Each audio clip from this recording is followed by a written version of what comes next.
नमस्कार बंधुगण बंधु माने आपण मान समस्त को आज ज्योतिष कार्यक्रम को स्वागत।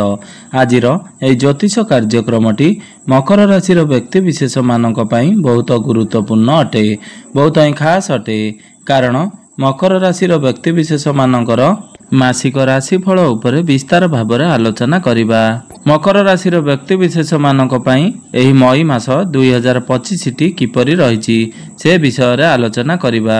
तेबे बंधु माने 2025 मसियार मई मासटी एही 12 गोटी राशि मानक पई बहुत गुरुत्वपूर्ण मास अटे। कारण मई मासरे 3टी प्रमुख ग्रह निजर राशि परिवर्तन करने जाउछंती। देवगुरु बृहस्पति समेत राहु एवं केतु निजर राशि परिवर्तन करने जाउछंती, जहा फल प्रत्येक राशिर व्यक्ति विशेष मानकर जीवन रे एक बहुत बड़ परिवर्तन हेबा पई जाउअछि। तो आपणकर जीवन रे केउ भली परिवर्तन हेबा पई जाउअछि ताहा आजिर ए वीडियो रे आमे माने जानिबा। एही मई मास 2025 रे आपणकर स्वास्थ्य, शिक्षा, प्रेम संपर्क, वैवाहिक जीवन, भाग्य, क्यारियर एवं व्यापार वाणिज्यर स्थिति किपरि रहिछि से विषय रे विस्तार भाव रे आलोचना करिबा। नवग्रहंकर स्थिति मध्य देखिबा। नवग्रह केउं प्रकारर फल प्रदान करिबारे सक्षम हेबे। शेषरे अशुभत्व प्रदान करुथुवा ग्रह मानकर किछि विशेष प्रतिकार मध्य वीडियोर शेषरे आमे जानिबा। तेबे बंधु माने वीडियोटी को आगो को बढ़िबा पूर्वरु जदि आपण मानकर मकर राशि होइथाए तेबे वीडियोटी को स्किप न करी थरे मात्र शेष पर्यंत निश्चिंत देखंतु एवं वीडियो को गोटे लाइक करी चैनल टी को सब्सक्राइब कर दियंतु। आपण माने जदि सच्चा हृदय रे ईश्वर को भक्ति करुथांती, विश्वास करुथांती तेबे भक्ति एवं श्रद्धार सहित कमेंट बॉक्स रे जय महालक्ष्मी, जय श्री जगन्नाथ अवश्य लिखि दियंतु।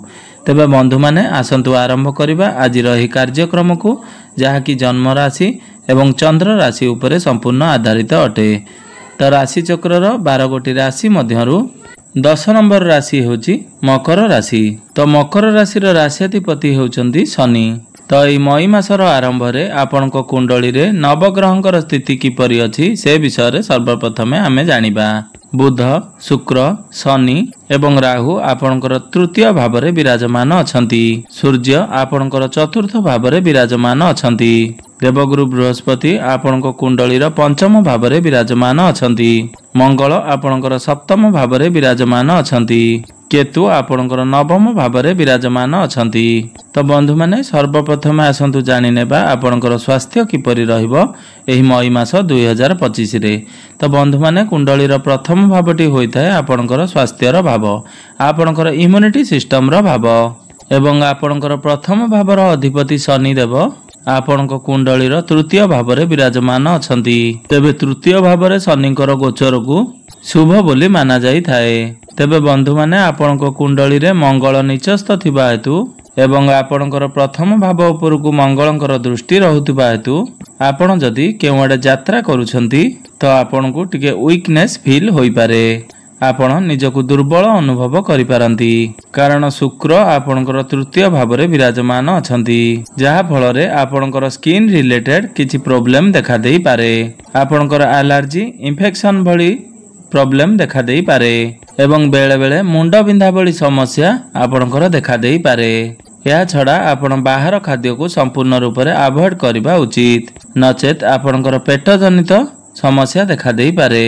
तेबे 18 मई पूर्वरु आपनकर ए सब समस्या देखा देबो। तेबे 18 मई परे आपण निजर स्वास्थ्य रे सुधार देखिबा को पाइबे। तो 18 मई परे आपनकर स्वास्थ्य बहुत भल रहिबो। आपण स्वास्थ्य को नहीं चिंता करिवार कोनोसी आवश्यकता नाही।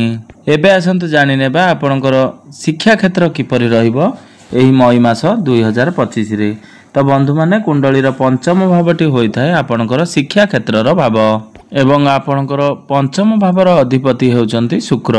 शुक्र आपनकर तृतीय भाव रे उच्चस्थ अछंती। शनि मध्य आपनकर तृतीय भाव रे भल स्थिति रे विराजमान अछंती। तो आपण पाठ पढ़ा जनित जहा भी निष्पत्ति आपण नेबे तो आपण सेथिरे सफलता लाभ करिवे। तो एही मई मासरे आपनकर पाठ पढ़ार स्थिति बहुत भल रहिबो। आपण जदि एही समय कोनोसी एडमिशन नेबाकू चाहुचंती किबा फॉर्म फिलअप करबाकू चाहुचंती तो सेथिपाई एही मई मासटी आपनक पई बहुत भल रहिबो।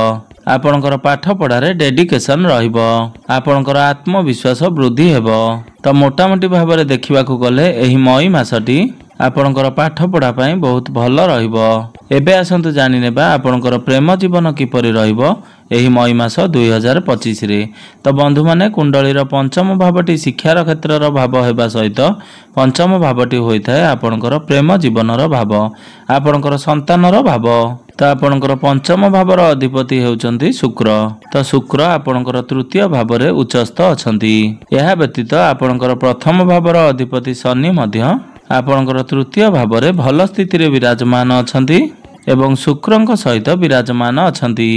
ଅର୍ଥାତ୍ ଆପଣଙ୍କର ପ୍ରଥମ ଭାବର ଅଧିପତି ଏବଂ ଆପଣଙ୍କର ପଞ୍ଚମ ଭାବର ଅଧିପତି ଏକତ୍ର ବିରାଜମାନ ଅଛନ୍ତି, ଯାହା ଫଳରେ ଆପଣଙ୍କର ପ୍ରେମ ଜୀବନ ପାଇଁ ବହୁତ ଅଧିକ ଶୁଭ ଫଳ ପ୍ରଦାନ କରିବ।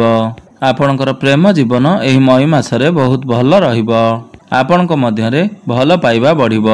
ଆପଣଙ୍କ ମଧ୍ୟରେ ଫିଲିଂସ୍ ଭଲ ରହିବ, ବଣ୍ଡିଂ ଭଲ ରହିବ। ଆପଣଙ୍କ ମଧ୍ୟରେ ଅଣ୍ଡରଷ୍ଟାଣ୍ଡିଂ ଠିକ୍ ରହିବ, ତାଳମେଳ ମଧ୍ୟ ଠିକ୍ ରହିବ। ଆପଣ ଦୁଇ ଜଣ ମିଶି କେଉଁଆଡ଼େ ବୁଲାବୁଲି କରିବାକୁ ଯାଇପାରନ୍ତି। ଆପଣ ଦୁହେଁ ମିଶି କୌଣସି ଡିସିସନ୍ ନେଇପାରନ୍ତି। ଏପରିକି ପୂର୍ବରୁ ଯଦି ଆପଣଙ୍କର ପ୍ରେମ ଜୀବନରେ କିଛି ସମସ୍ୟା ଚାଲୁଥିଲା ତ ଏହି ମଇ ମାସରେ ସେସବୁ ସମସ୍ୟା ଦୂର ହୋଇଯିବ ଏବଂ ଆପଣଙ୍କ ମଧ୍ୟରେ ସମ୍ପର୍କ ସୁମଧୁର ହେବ। ଏବେ ଆସନ୍ତୁ ଜାଣିନେବା ଆପଣଙ୍କର ବୈବାହିକ ଜୀବନ କିପରି ରହିବ ଏହି ମଇ ମାସ 2025ରେ। ତ ବନ୍ଧୁମାନେ, କୁଣ୍ଡଳୀର ସପ୍ତମ ଭାବଟି ବୈବାହିକ ଜୀବନର ଭାବ, ଆପଣଙ୍କର ଜୀବନ ସାଥୀଙ୍କର ଭାବ। ତ ଆପଣଙ୍କର ସପ୍ତମ ଭାବର ଅଧିପତି ହେଉଛନ୍ତି ଚନ୍ଦ୍ରମା। ଚନ୍ଦ୍ରମା ଯିଏକି ପ୍ରତି 2 ଦିନରେ ଥରେ ନିଜର ରାଶି ପରିବର୍ତ୍ତନ କରିଥାନ୍ତି ଏବଂ ଆପଣଙ୍କର ସପ୍ତମ ଭାବରେ ବିରାଜମାନ ଅଛନ୍ତି ମଙ୍ଗଳ। ଏହି ମଇ ମାସରେ ମଙ୍ଗଳଙ୍କର କୌଣସି ରାଶି ପରିବର୍ତ୍ତନ ହେବାର ନାହିଁ। ତେବେ ଆପଣଙ୍କର ସପ୍ତମ ଭାବରେ ମଙ୍ଗଳ ନିଚସ୍ଥ ଥିବା ହେତୁ ଆପଣଙ୍କର ଜୀବନସାଥୀଙ୍କର ଧୈର୍ଯ୍ୟରେ ଟିକେ ହାନି ଦେଖାଦେବ। ତାଙ୍କ ଭିତରେ ଆଗ୍ରେସନ ଦେଖାଦେବ ଏବଂ ଆପଣଙ୍କୁ ସେଥିରେ ଆଡଜଷ୍ଟ କରିବାକୁ ପଡ଼ିବ। ତେବେ ମଙ୍ଗଳଙ୍କର ଦୃଷ୍ଟି ଆପଣଙ୍କର ପ୍ରଥମ ଭାବ ଉପରେ ରହୁଥିବା ହେତୁ ଆପଣଙ୍କ ମଧ୍ୟରେ ଆଗ୍ରେସନ ରହିବ।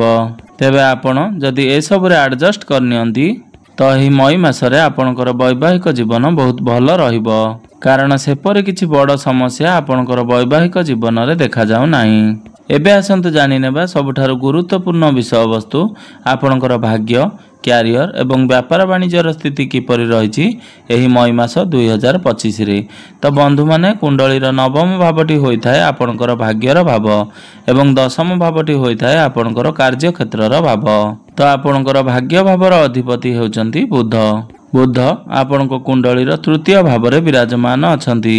ଆପଣଙ୍କର ଭାଗ୍ୟ ଭାବରେ ବିରାଜମାନ ଅଛନ୍ତି କେତୁ।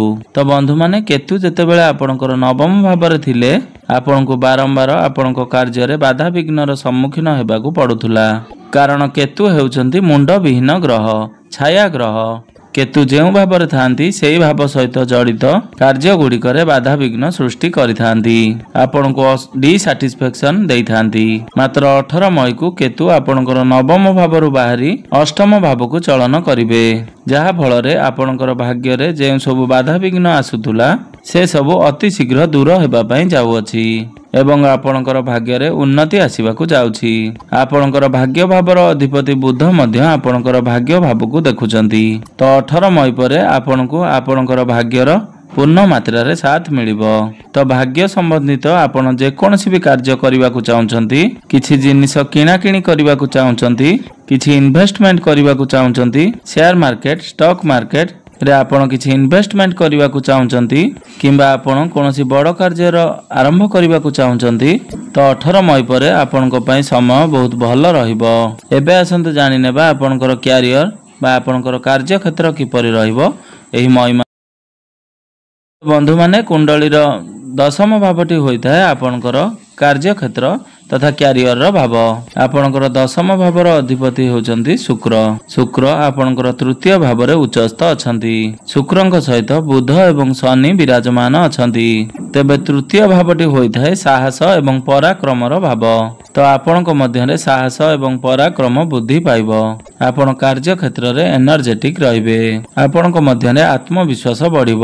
ଆପଣଙ୍କର କାର୍ଯ୍ୟକୁ ନେଇ ଆପଣଙ୍କ ମଧ୍ୟରେ ଡେଡିକେସନ ରହିବ, କାରଣ ଶୁକ୍ର ଆପଣଙ୍କର ତୃତୀୟ ଭାବରେ ଉଚ୍ଚସ୍ଥ ଅଛନ୍ତି ଆପଣ ନିଜର କାମ କାର୍ଯ୍ୟକୁ ନେଇ ଛୋଟ ଛୋଟ ଯାତ୍ରା କରିପାରନ୍ତି ଏବଂ ତାହା ଆପଣଙ୍କ ପାଇଁ ଲାଭପ୍ରଦ ହେବ। ଯଦି ଆପଣ ଯାତ୍ରା କରୁନାହାନ୍ତି ତେବେ ଆପଣଙ୍କ ମଧ୍ୟରେ ବହୁତ ଭଲ କ୍ରିଏଟିଭିଟି ରହିବ। ଆପଣ ସ୍ମାର୍ଟ ୱାର୍କ କରିବେ। ଏହା ବ୍ୟତୀତ ଆପଣଙ୍କର ଦଶମ ଭାବର ଅଧିପତି ଆପଣଙ୍କର ଭାଗ୍ୟ ଭାବକୁ ଦେଖୁଛନ୍ତି। ତ ଏହି ମଇ ମାସରେ ଆପଣଙ୍କର କାର୍ଯ୍ୟ କ୍ଷେତ୍ରରେ ମାନ ସମ୍ମାନ ବଢିବ। ଆପଣଙ୍କୁ ପ୍ରଶଂସା ମିଳିବ। ଆପଣ ନିଜର କାର୍ଯ୍ୟ କ୍ଷେତ୍ରରେ ନୂତନ ପରିଚୟ ସୃଷ୍ଟି କରିବେ। ଆପଣ ନିଜର କାର୍ଯ୍ୟ କ୍ଷେତ୍ରରେ ପ୍ରଶଂସିତ ହେବେ। ଆପଣଙ୍କୁ ଆଗକୁ ବଢିବାର ମୌକା ମିଳିବ କାରଣ ଶନି ଏବଂ ଶୁକ୍ର ଆପଣଙ୍କର ତୃତୀୟ ଭାବରେ ଏକତ୍ର ବିରାଜମାନ ଅଛନ୍ତି। ଏହା ସହିତ ବୁଧ ମଧ୍ୟ ଆପଣଙ୍କର ତୃତୀୟ ଭାବରେ ଶୁକ୍ରଙ୍କ ସହିତ ବିରାଜମାନ ଅଛନ୍ତି, ଯାହା ଫଳରେ ଆପଣଙ୍କର କମ୍ୟୁନିକେସନ ସ୍କିଲ୍ ବହୁତ ଭଲ ରହିବ। ଆପଣଙ୍କର ନେଚର ମଧ୍ୟ ବହୁତ ଭଲ ରହିବ, ଯାହା ଅନ୍ୟମାନଙ୍କୁ ପସନ୍ଦ ଆସିବ। ତ ମୋଟାମୋଟି ଭାବରେ କହିବାକୁ ଗଲେ ଆପଣଙ୍କର କ୍ୟାରିୟର ଏବଂ ଆପଣଙ୍କର କାର୍ଯ୍ୟ ଏହି ମଇ ମାସରେ ସର୍ବୋତ୍ତମ ରହିବ। ଆପଣ ନିଜକୁ ପଜିଟିଭ ରଖନ୍ତୁ। ଆପଣ ନିଜ ଭିତରେ କନଫିଡେନ୍ସ ରଖନ୍ତୁ।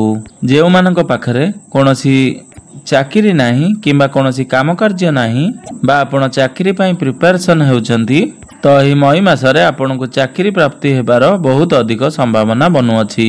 ତ ଆପଣ ପ୍ରୟାସ ଜାରି ରଖନ୍ତୁ। ତ ବ୍ୟାପାର ବାଣିଜ୍ୟର କଥା ହେବା ଯଦି, ତ ଆପଣଙ୍କ ମଧ୍ୟରେ ଏନର୍ଜି ଲେଭେଲ ବହୁତ ଅଧିକ ରହିବ।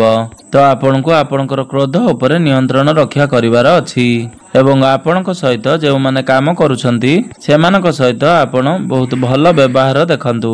ସେମାନଙ୍କ ସହିତ ଯୁକ୍ତିତର୍କ କିମ୍ବା କଳି ଝଗଡ଼ା କରନ୍ତୁ ନାହିଁ କିମ୍ବା କୌଣସି ଖରାପ ବ୍ୟବହାର ଦେଖାନ୍ତୁ ନାହିଁ। ତ ଏହି ମଇ ମାସରେ ଆପଣଙ୍କର ବ୍ୟାପାର ବାଣିଜ୍ୟ ବହୁତ ଭଲ ରହିବ। ଆପଣ ବ୍ୟାପାର ବାଣିଜ୍ୟକୁ ନେଇ ବହୁତ ଅଧିକ ଖର୍ଚ୍ଚ ହୋଇପାରେ କାରଣ ଏହି ସମୟରେ ଆପଣ ଆପଣଙ୍କର ବ୍ୟାପାର ବାଣିଜ୍ୟକୁ ବହୁତ ଆଗକୁ ବଢ଼ାଇ ପାରନ୍ତି। ତେବେ ଏହି ମଇ ମାସରେ ଆପଣଙ୍କର ବ୍ୟାପାର ବାଣିଜ୍ୟ ବହୁତ ଭଲ ରହିବ, କିନ୍ତୁ ଆପଣଙ୍କର ଟିକେ ଚିନ୍ତା ବଢ଼ିଯିବ। ତ ବନ୍ଧୁମାନେ, ଏବେ ଆସନ୍ତୁ ଜାଣିନେବା କିଛି ବିଶେଷ ଉପାୟ ବିଷୟରେ, ଯେଉଁ ଉପାୟ ଗୁଡ଼ିକ କରିବା ଦ୍ୱାରା ଆପଣଙ୍କର ଯେଉଁ ଅଶୁଭତ୍ୱ ଗୁଡ଼ିକ ରହୁଛି ସେଗୁଡ଼ିକୁ ଖଣ୍ଡନ ହୋଇ ଆପଣଙ୍କୁ ଶୁଭ ଫଳ ପ୍ରାପ୍ତି ହେବ ଏବଂ ଆପଣଙ୍କର ଭାଗ୍ୟରେ ଉନ୍ନତି ଆସିବ। ଆପଣ ପ୍ରତ୍ୟେକ ଦିନ ବୁଧଙ୍କର ବୀଜ ମନ୍ତ୍ରର ଜପ 108 ଥର ନିଶ୍ଚୟ ଜପ କରନ୍ତୁ ଏବଂ ପ୍ରତ୍ୟେକ ଦିନ ଶନିଙ୍କର ବୀଜ ମନ୍ତ୍ରର ଜପ 108 ଥର ଜପ କରନ୍ତୁ କାରଣ ଶନି ହେଉଛନ୍ତି ଆପଣଙ୍କର ଆରାଧ୍ୟ ଦେବତା ଏବଂ ଆପଣଙ୍କର ରାଶିଆଧିପତି। ଏବଂ ପ୍ରତ୍ୟେକ ଦିନ ହନୁମାନ ଚାଳିଶାର ପାଠ ଅବଶ୍ୟ କରନ୍ତୁ ଏବଂ ପ୍ରତ୍ୟେକ ଦିନ ଆପଣ ଉଦିତ ସୂର୍ଯ୍ୟଙ୍କୁ ତମ୍ବା ପାତ୍ରରେ ଜଳାର୍ଘ୍ୟ ଅର୍ପଣ କରନ୍ତୁ। ତେବେ ବନ୍ଧୁମାନେ, ଆପଣଙ୍କର ଜୀବନ ମଙ୍ଗଳମୟ ହେଉ, ଏହା ହିଁ ଈଶ୍ୱରଙ୍କ ନିକଟରେ ମୋର ଏତିକି ପ୍ରାର୍ଥନା।